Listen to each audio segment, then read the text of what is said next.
انہوں نے آخری رسوم ادا کی۔ اگر بیوہ کے پاس زیور ہوتا تو اسے بیچ کر کچھ عرصہ ماں اور بچوں کا پیٹ بھر سکتی تھی۔ زیور سسرال کے قبضے میں تھا، سوائے مکان کے اس کے پاس کچھ نہ تھا۔ 1.5-2 مہینے تو روکھی سوکھی کھاتے گزر گئے۔ جب نوبت فاقوں تک پہنچی تو بیوہ کے لیے ضروری ہو گیا کہ کمانے کا کوئی ذریعہ ڈھونڈے۔ اس نے قصبے کے مڈل اسکول میں ملازمت کی درخواست دی، جو منظور ہو گئی۔ وہ چونکہ صرف 8 جماعتیں پاس تھی، اس لیے اسے دوسری جماعت دے دی گئی اور تنخواہ صرف 55 روپے۔ اس نے اسکول جانا شروع کر دیا، مگر گھر سے دن بھر کی غیر حاضری اندھی ماں اور چھوٹے چھوٹے بچوں کے لیے بہت ہی تکلیف دہ تھی۔ اندھی ماں بچوں کو سنبھال نہیں سکتی تھی، لہٰذا ضرورت یہ تھی کہ اسے کوئی ایسا کام ملے جس سے وہ فرصت نکال کر ماں اور بچوں کو دیکھ لیا کرے۔ وہ اسکول جاتی رہی اور پوری کوشش کی کہ ماں اور بچے اس کی غیر حاضری میں اپنے آپ کو سنبھالنے لگیں، مگر چھوٹا بچہ بہت پریشان کرتا تھا۔ اس کے ساتھ ہی بچوں کی ماں یہ بھی سوچتی تھی کہ 55 روپے ماہوار تو ایک ہفتے کے لیے بھی کافی نہیں ہوتے، چنانچہ وہ کوئی اور کام تلاش کرنے لگی۔ وہ گھروں کے برتن تو نہیں مانج سکتی تھی، پڑھی لکھی لڑکی تھی، بچوں کو پڑھا سکتی تھی یا سلائی کر سکتی تھی، لیکن اسے سلائی کی جو مشین جہیز میں ملی تھی وہ سسرال کے قبضے میں تھی۔ ایک روز وہ دل پر پتھر رکھ کر سسرال چلی گئی اور ساس سے مشین مانگی۔ ساس نے جواب دیا کہ مشین تو بیٹے کے علاج کے لیے بیچ ڈالی تھی۔ یہ سفید جھوٹ تھا۔ اس نے اپنے ماں باپ کا دیا ہوا زیور مانگا اور یہ بھی کہا کہ تمہارے بیٹے کے بچوں کو پالنے کے لیے زیور کی ضرورت ہے، تو ساس نے جواب دیا کہ بچوں کو ہمارے گھر بھیج دو۔ لڑکی نے انکار کر دیا اور وہاں سے آ گئی۔ اب میں کہانی کو 1 سال آگے لے جاتا ہوں اور وہاں سے پیچھے آ کر باقی کہانی لڑکی کی زبانی سناؤں گا۔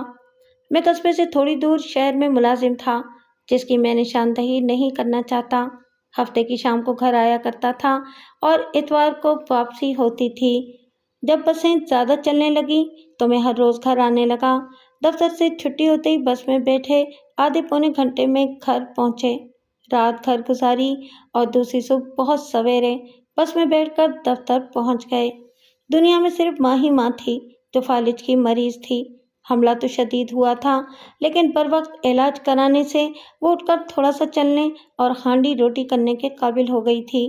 اس کی بائیں ٹانگ اور بائیں بازو ابھی کمزور تھے، کھل کر چل نہیں سکتی تھی۔ ڈاکٹر نے احتیاط کی تاکید کر رکھی تھی۔ قصبے میں اپنا مکان تھا، شہر میں مکانوں کے کرائے زیادہ تھے، اس لیے ہم دونوں نے پیسے بچانے کا یہی طریقہ سوچا تھا کہ شام کو آ جایا کروں اور الگ صبح چلا جایا کروں۔ مجھے تکلیف تو بہت ہوتی تھی، لیکن ماں نے جس طرح مجھے بیوگی میں پالا تھا، میں اس سے بڑھ کر اس کی خدمت کرنا چاہتا تھا۔ اس لڑکی کے متعلق مجھے ساری باتیں اپنی ماں سے اور اپنے دوستوں سے معلوم ہوتی رہتی تھیں۔ 6-7 مہینے بعد میرے ایک دوست نے مجھے بتایا کہ وہ لڑکی خراب ہو گئی ہے اور اب ناجائز طریقے سے پیسے کما لیتی ہے۔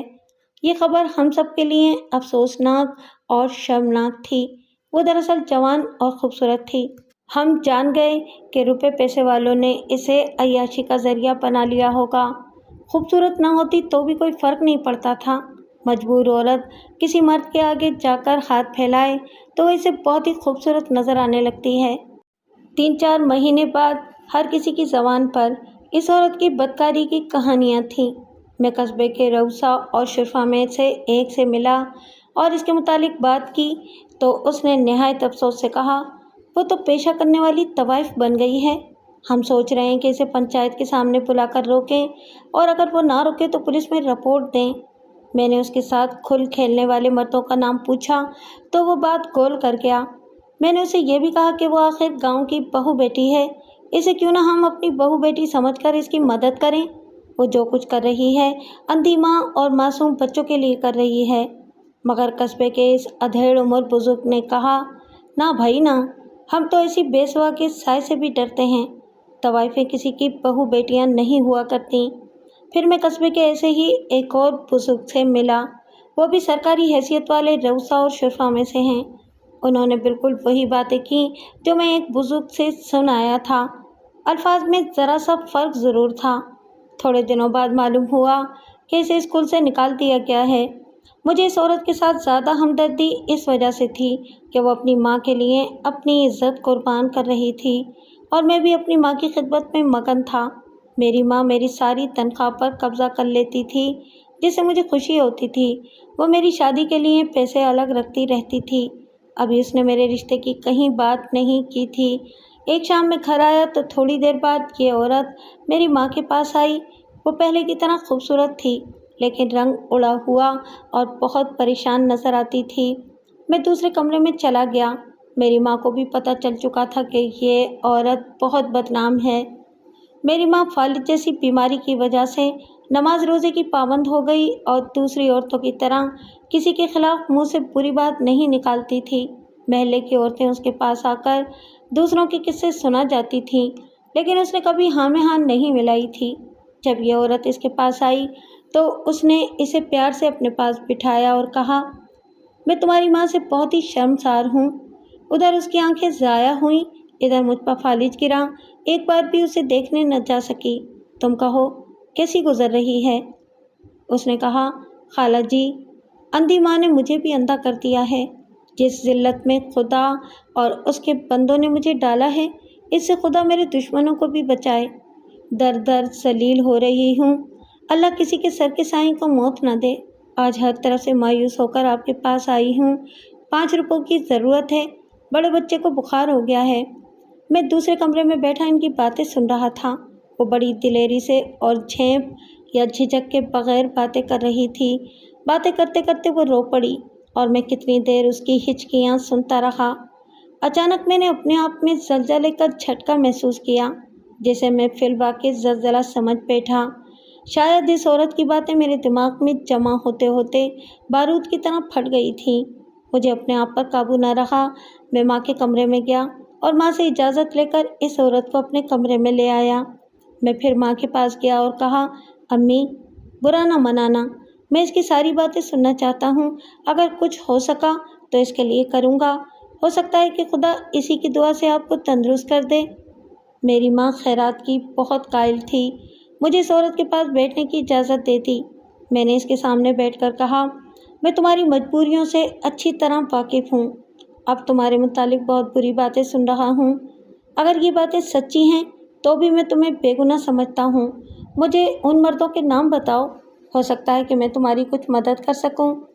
اس کے ہونٹوں پر ہلکی سی مسکراہٹ آ گئی، جس میں ایسا تاثر تھا جیسے وہ مجھ سے نفرت کر رہی ہو۔ اس نے آہستہ سے کہا، سب فریب کاری ہے۔ مجبور عورت کو ہر مرد یہی کہتا ہے کہ تمہاری مدد کروں گا۔ تم نے کوئی نئی بات نہیں کہی، تم بھی تو مرد ہو۔ میرا سر جھک گیا۔ مجھے اس سے آگے اور کوئی بات کہنی یا سننی نہیں چاہیے تھی، لیکن میں اپنے اندر معلوم نہیں کیا تبدیلی محسوس کر رہا تھا، جو مجھے مجبور کر رہی تھی کہ اس عورت کے لیے کچھ کرنا ہے۔ وہ مجھے ہی کرنا ہے۔ میں نے اسے کہا کہ میں مرد ہوں، مجھے اپنے آپ پر اتنا بھروسہ ہے کہ میں دوسرے مردوں سے مختلف ثابت ہوں گا۔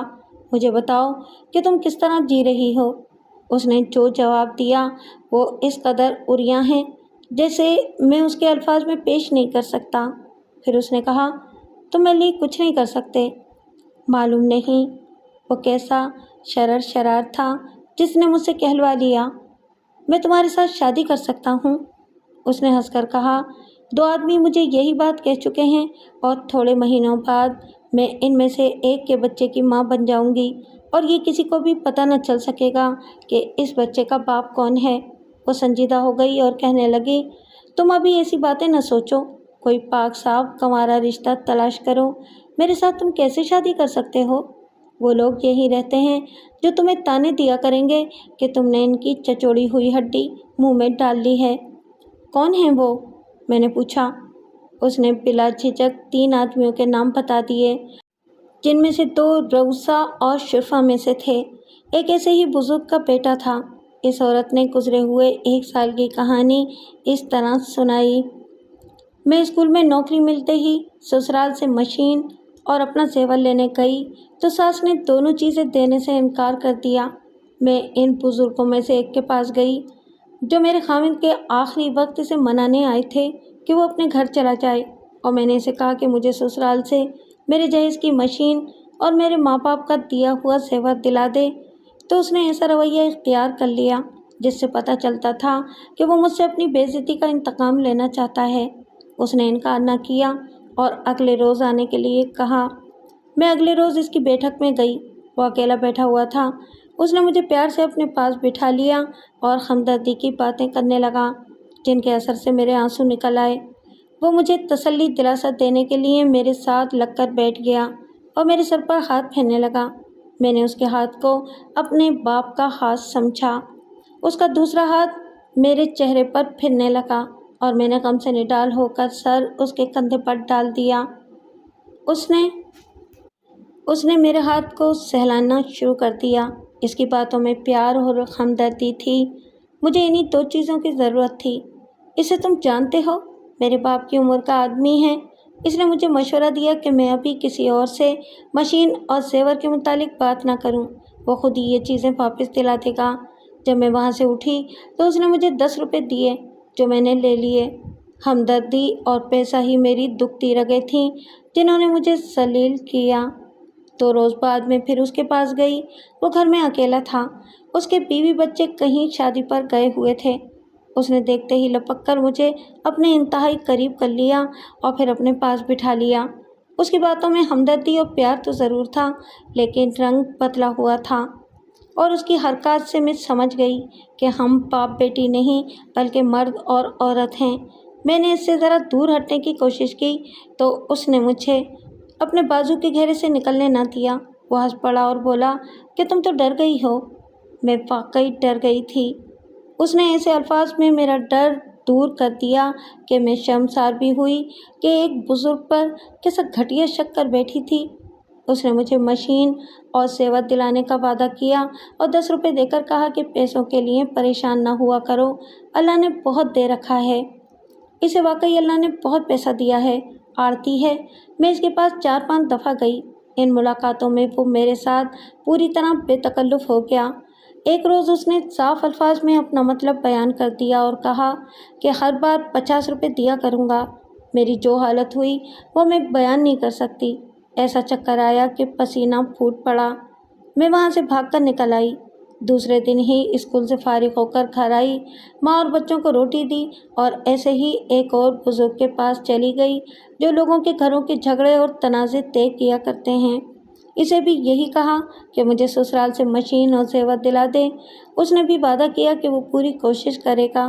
2 روز بعد وہ خود ہمارے گھر آ گیا اور ہمدردی کی باتیں کر کے میرے بچوں کو 5-5 روپے دیے اور چلا گیا۔ 3-4 روز بعد وہ پھر ہمارے گھر آیا اور بتایا کہ وہ میرے سسر سے ملا تھا اور سسر نے اسے وہی جواب دیا ہے جو ساس نے مجھے دیا تھا۔ جب وہ جانے لگا تو میں اس کے ساتھ ڈیوڑی تک چلی گئی۔ اس نے جیب سے 20 روپے نکالے اور میرے ہاتھ میں دے کر میرا ہاتھ پکڑ لیا۔ کہنے لگا کہ تمہارے ساتھ ایک ضروری بات کرنا چاہتا ہوں۔ میں نے روپے لینے سے انکار کر دیا۔ مجھے معلوم تھا کہ وہ کیا بات کرے گا، لیکن وہ دونوں نوٹ ڈیوڑی میں پھینک کر چلا گیا۔ میرے دل میں آئی کہ اس سے پوچھ ہی لوں کہ وہ کیا بات کرنا چاہتا ہے۔ میں اس کے گھر جانے سے ڈرتی تھی، لیکن اس نے میری مشکل آسان کر دی۔ دوسرے دن وہ خود ہی آ گیا۔ میں اسے دوسرے کمرے میں لے گئی اور پوچھا کہ وہ کیا بات تھی۔ بات بس اتنی سی تھی کہ وہ میرے ساتھ شادی کرنا چاہتا تھا، حالانکہ اس کی بیوی زندہ تھی اور اس کے 2 لڑکے اور 3 لڑکیاں تھیں۔ سب سے بڑا لڑکا میرا ہم عمر تھا۔ اس آدمی نے پہلے تو اپنی بیوی کے خلاف ایک لمبی کہانی سنائی جس کا مطلب یہ تھا کہ اس کی بیوی نری گائے ہے، اس کے جذبات کو نہیں سمجھتی، وغیرہ وغیرہ۔ پھر اس نے بیوگی کی ایسی بھیانک تصویر پیش کی کہ میں خوف زدہ ہو گئی۔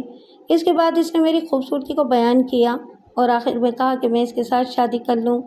میں صاف انکار کر دینا چاہتی تھی، لیکن اس آدمی سے کام نکلوانا تھا، اس لیے اسے یہ جواب دیا کہ میں اپنی اندھی ماں اور بچوں کے لیے زندہ رہنا چاہتی ہوں، شادی کے متعلق بھی سوچوں گی۔ میرے اس جواب نے اسے بہت حوصلہ دیا۔ میں اس سے پہلے ایسے ہی ایک آدمی سے مل چکی تھی جس نے مجھے بتا دیا تھا کہ مرد عورت سے کیا چاہتا ہے۔ اب میں نے ایسے مردوں کو انگلیوں پر نچانے کا فیصلہ کر لیا، مگر میں نے یہ نہ سوچا کہ یہ مرد گھاگ ہیں اور میں نا تجربے کار۔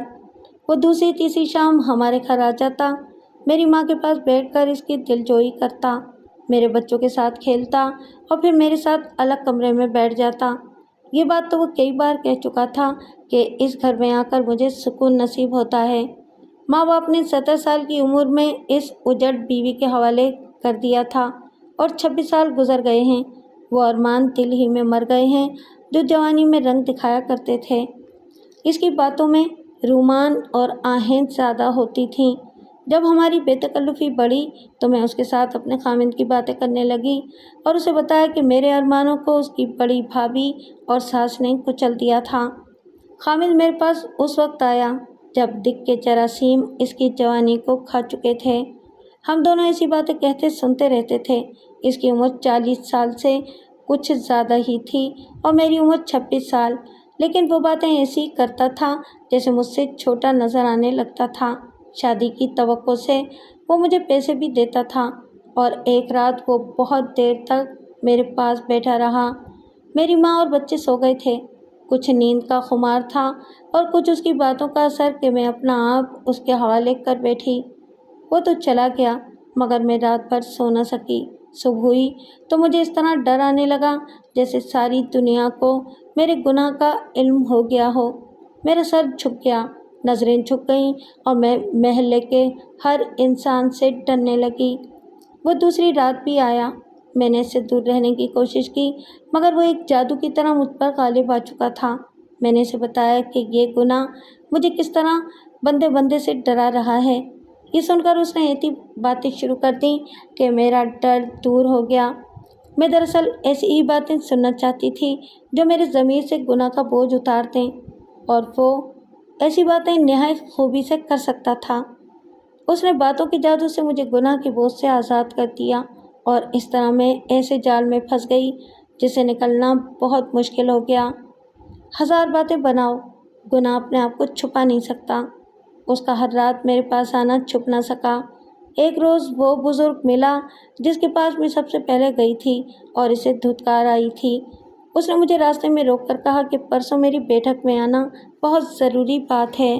میں اس کی بیٹھک میں گئی تو اس نے مجھ سے یہ پوچھے بغیر کہ اس آدمی کے ساتھ میرے تعلقات کیسے ہیں، مجھے کہا کہ تم نے مجھے ٹھکرا دیا تھا اور ایک بدکار آدمی کے ہاتھ جا لگی۔ کیا میں اتنا ہی برا تھا؟ اس نے جیب سے 10 کے تھوڑے سے نوٹ نکالے اور میرے ہاتھ میں دے کر کہا، جاؤ، بس یہی بات کہنی تھی۔ آئندہ جتنے پیسوں کی ضرورت ہو مجھ سے لے جایا کرنا۔ میں ایسا کمینہ آدمی نہیں ہوں۔ اس سے بچو، جو ہو گیا سو ہو گیا۔ میں نے گھر آ کر دیکھا کہ 10 کے 6 نوٹ تھے۔ مجھے بالکل علم نہیں تھا کہ میں کس ذلیل جال میں الجھتی چلی جا رہی ہوں۔ اس سے میرا دوسرا امیدوار میرے گھر آیا تو میں نے بڑی دلیری سے کہہ دیا کہ وہ آئندہ میرے گھر نہ آیا کرے۔ اس نے مجھے ہنسی مذاق سے، لالچ سے اور پھر دھمکیوں سے اپنی بات پر لانے کی کوشش کی، لیکن مجھے ایک اور آدمی کا سہارا مل گیا تھا جس نے مجھے ہاتھ لگائے بغیر پیسے دے دیے تھے۔ وہ واقعی فرشتہ تھا۔ پہلے میں اسے غلط سمجھی تھی۔ یہ آدمی چلا تو گیا لیکن نہایت غلیظ دھمکی دے کر۔ میں دوسرے دن اسکول گئی۔ ابھی 1 ہی گھنٹہ پڑھایا تھا کہ ہیڈ مسٹریس نے مجھے دفتر میں بلا کر کہا کہ تمہارے لیے اب کوئی جگہ نہیں رہی، ہمیں ایسویں پاس استانی مل گئی ہے۔ میں سمجھ گئی کہ یہ کس کی کارستانی ہے۔ اس روز کے بعد مجھے عورتوں کی زبانی پتہ چلنے لگا کہ مجھے بدنام کرنے کی ایک مہم شروع کر دی گئی ہے۔ ہر روز ایک عورت آ جاتی اور میرے کان میں کچھ نہ کچھ کہہ جاتی۔ مجھے قصبے کے بدمعاشوں کے ساتھ منسوب کیا جا رہا تھا۔ میں گلی میں سے گزرتی تو لڑکے میرے قریب سے گزرتے نہایت فحش باتیں کہہ جاتے۔ سب کو معلوم تھا کہ یہ بے بس عورت ہے، کچھ نہیں کر سکتی۔ میں دوسرے بزرگ کے پاس جا کر روئی تو اس نے مجھے سینے سے لگا لیا اور کہا کہ فکر نہ کرو، میں بندوبست کر لوں گا۔ اس نے واقعی بندوبست کرنے کی کوشش کی جس کے نتیجے میں یہ دونوں آدمی آپس میں کہیں جھگڑے بھی تھے۔ میں جسے مخلص اور اپنا محافظ سمجھتی تھی میرے گھر آنے لگا۔ باہر میرے خلاف طوفان اٹھا ہوا تھا۔ مجھے اب اس آدمی کا سہارا تھا۔ 55 روپے تنخواہ بند ہو چکی تھی۔ میں نے اس آدمی سے پیسے نہ مانگے۔ ایک ایسا دن بھی آیا کہ گھر میں آٹا بھی نہیں تھا، پیسہ ایک نہ تھا۔ میں ایک گھر سے آٹا ادھار مانگ کے لائی اور ماں اور بچوں کو روٹی کھلائی۔ اسی شام یہ آدمی میرے گھر آ گیا۔ میں نے اسے بتایا کہ گھر میں کچھ نہیں رہا۔ اس نے شیروانی کی جیب سے 100 کا نوٹ نکال کر مجھے دے دیا اور ساتھ ہی ڈانٹ بھی دیا کہ میں نے اسے پہلے کیوں نہیں بتایا۔ پھر باتوں کا سلسلہ چل نکلا۔